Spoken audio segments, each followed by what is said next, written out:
안녕하세요. 오직예수TV 김자영입니다. 이번 주 교회를 통해 저희에게 주신 하나님의 말씀은 시편 116편 8절에서 9절 살라란 제목으로 말씀 전하셨습니다.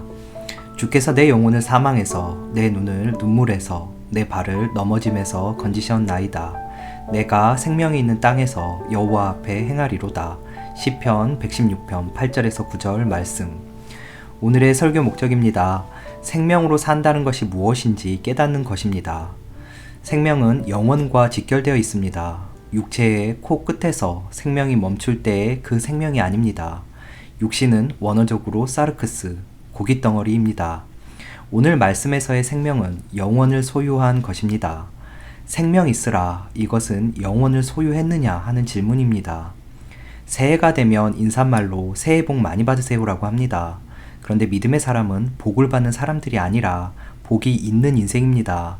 하늘에 뿌리를 둔 하나님의 사람들이 복이 있는 인생입니다. 시편 1편에 보면 복 있는 사람은 악인의 꾀를 따라가지 않고 죄인들의 길에 서지 않고 오만한 자의 자리에 앉지 않습니다. 이 길로 가면 한몫하고 조금 더 복될 수 있을 것이라는 꾀 같은 것은 큰 의미가 없습니다. 이미 복이 있기 때문입니다.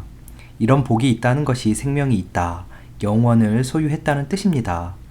코끝에서 호흡이 멈춘다고 해도 영원은 있습니다. 영원은 두 가지 차원이 있습니다. 하나는 영원한 생명, 하나는 영원한 영벌.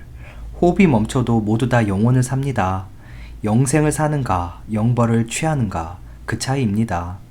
영생이 있다면 복이 있기 때문에 오만한 자의 자리, 죄인의 길, 악인의 꾀를 따라가지 않는 것입니다.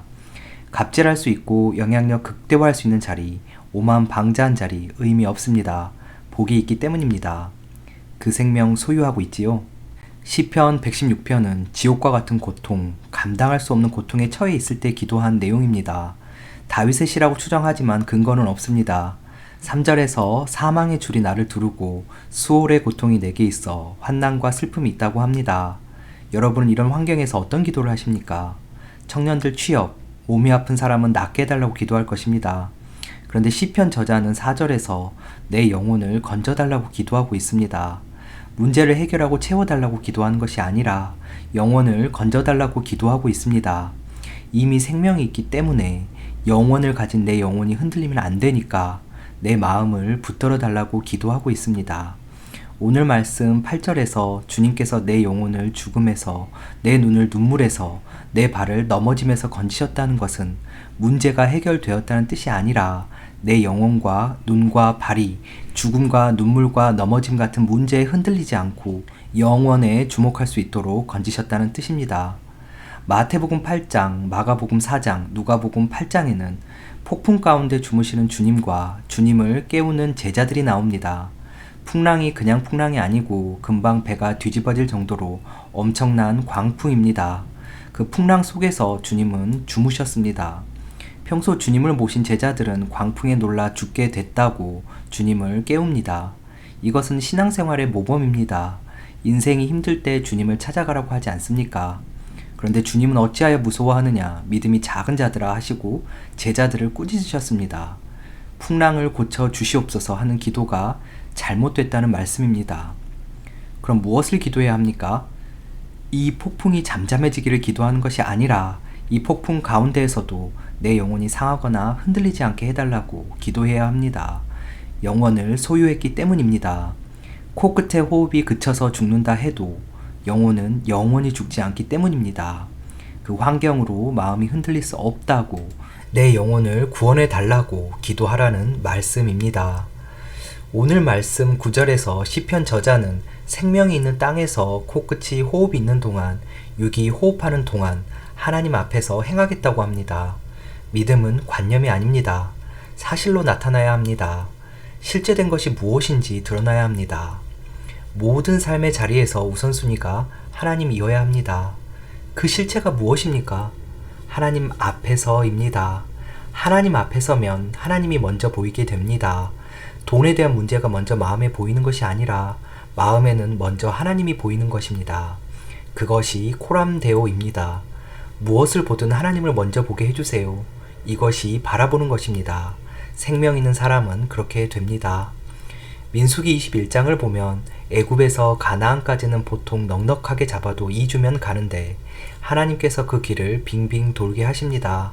박한 음식을 먹은 백성들이 화가 나서 하나님을 원망합니다. 그때 하나님은 불뱀을 보내서 수많은 백성들이 죽게 합니다. 그리고 모세가 나서서 백성들을 살려달라고 간청할 때 하나님께서는 처방을 주십니다. 놋뱀을 만들어서 높이 매달아라. 그리고 그것을 보라. 그것을 보면 살아난다고 하십니다. 믿음의 실체가 무엇인지 아시겠습니까? 바라보는 것입니다. 백성들이 놋뱀을 쳐다본 즉 나았습니다. 하나님의 말씀, 뜻을 먼저 바라본 것입니다. 하나님이 먼저 보인 것입니다. 이것은 내 힘으로 안 됩니다. 그래서 십자가에서 주님과 함께 연합해야 하는 것입니다. 그럼 우리는 무엇을 기도해야 할까요? 저는 죽습니다. 환경에 죽습니다. 만남에 죽습니다. 이런저런 사건이 일어날 때마다 죽습니다. 죽고 나니까 세상과 나는 관계없고 주님만 보입니다. 그러니 주님을 사랑하지 않을 수가 없습니다. 주님이 그런 나를 주목하십니다. 그러니 계속 그렇게 기도할 수밖에 없습니다. 눈에 띄는 그것이 십자가에서 죽었습니다. 그 사건에 대해 죽었습니다. 그 문제가 십자가에서 죽었습니다. 이 일이, 이 원망이 예수님과 함께 죽었습니다. 이 논리가 예수님과 함께 십자가에서 죽었습니다. 죽고 나니까 다시 주님만 보입니다. 1절과 2절에서 시편 기자가 고백한 주께서 내 기도를 들으시고 귀를 기울이셔서 평생 기도하겠다고 고백한 것이 이 때문입니다. 십자가에서 죽은 나의 기도를 들으셨다는 것입니다.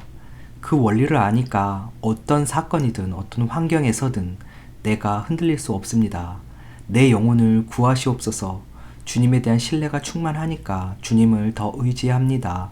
그래서 감사와 감격이 나올 수밖에 없습니다. 아무것도 염려하지 말고 다만 모든 일에 기도와 간구로 너희 구할 것을 감사함으로 하나님께 아뢰라. 그리하면 모든 지각에 뛰어난 하나님의 평강이 그리스도 예수 안에서 너희 마음과 생각을 지키시리라. 빌립보서 4장 6절에서 7절 말씀. 모든 일에 있어서 감사함으로 아뢰라고 하십니다. 좋은 일이든 안 좋은 일이든 그리하면 마음과 생각을 지키신다고 합니다. 암에 걸려서 암 고쳐주세요. 그런 기도가 아닙니다. 암에 걸렸는데도 마음과 생각을 지켜주신다고 합니다. 감사함으로 구하면 마음과 생각을 지키신다고 합니다. 암에 걸렸는데도 암 걸리게 해주셔서 감사합니다 라고 기도하라고 하시는 말씀입니다. 그것이 됩니까? 망했는데도 감사함으로 기도하고 취업이 안 됐는데도 감사함으로 기도하라는 이야기입니다. 영원을 소유했기 때문에 그 생명이 내 삶에서 어떻게 나타나든 그 은혜가 있기 때문에 힘든 것을 막아 주시옵소서. 그 기도가 아니라 힘든 상황 주셔서 감사합니다. 그 힘든 환경이 죽을 환경이라도 나는 요동치 않고 생명의 길로 뚜벅뚜벅 걸어가는 믿음의 용사, 그 용사들로 자리매김하기를 예수님의 이름으로 축복합니다. 이제는 기도할 때를 알 것 같습니다. 마음이 시끄러울 때, 주변에서 옳거나 틀린 소리로 시비 걸 때, 기도할 때입니다. 그 이유를 고쳐 주시옵소서가 아닙니다. 그 이유를 주신 하나님 감사합니다를 고백하는 것입니다. 상황이 어떠하든 내 마음은 하나님이 주시는 평강으로 흔들리지 않도록 하나님이 지키십니다. 모든 것은 마음의 문제입니다. 그래서 이제는 어떤 상태에 머물러 있어야 하는지 선명합니다. 인격적인 교제가 있을 때 깨달을 수 있습니다. 하나님은 인격적으로 오셔서 당신의 아들을 주셨습니다. 그래서 인격적으로 우리도 반응해야 합니다. 예수님 믿고 회개했기 때문에 천국 티켓 가졌다고 합니다. 아닙니다. 철없는 믿음입니다. 인격적으로 반응한다는 것은 십자가로 오신 주님께 우리도 십자가로 달려가는 것입니다. 하나님께 인격적으로 반응한다는 것은 자동이 아닙니다. 반드시 십자가에서만 가능합니다. 인격적으로 하나님을 만났는데 내 마음이 두 마음일 수 없습니다. 내 마음 흔들릴 수 없습니다. 십자가로 달려가 죽고 내 마음이 흔들릴 수 없다고 이야기하는 살아있는 증인된 삶이 이루어지는 은혜가 2020년도 한아름 가득하기를 주님의 이름으로 축복합니다. 오늘의 말씀 결론입니다. 생명으로 산다는 것은 십자가에서 죽고 주님과 연합한 자는 영생을 소유한 복 있는 인생이므로 어떤 어려움이 있어도 마음이 먼저 하나님을 바라보기에 모든 일에 감사함으로 아뢰고 마음이 흔들리지 않는 삶을 살아간다는 것입니다. 오늘도 오직 예수입니다. 감사합니다.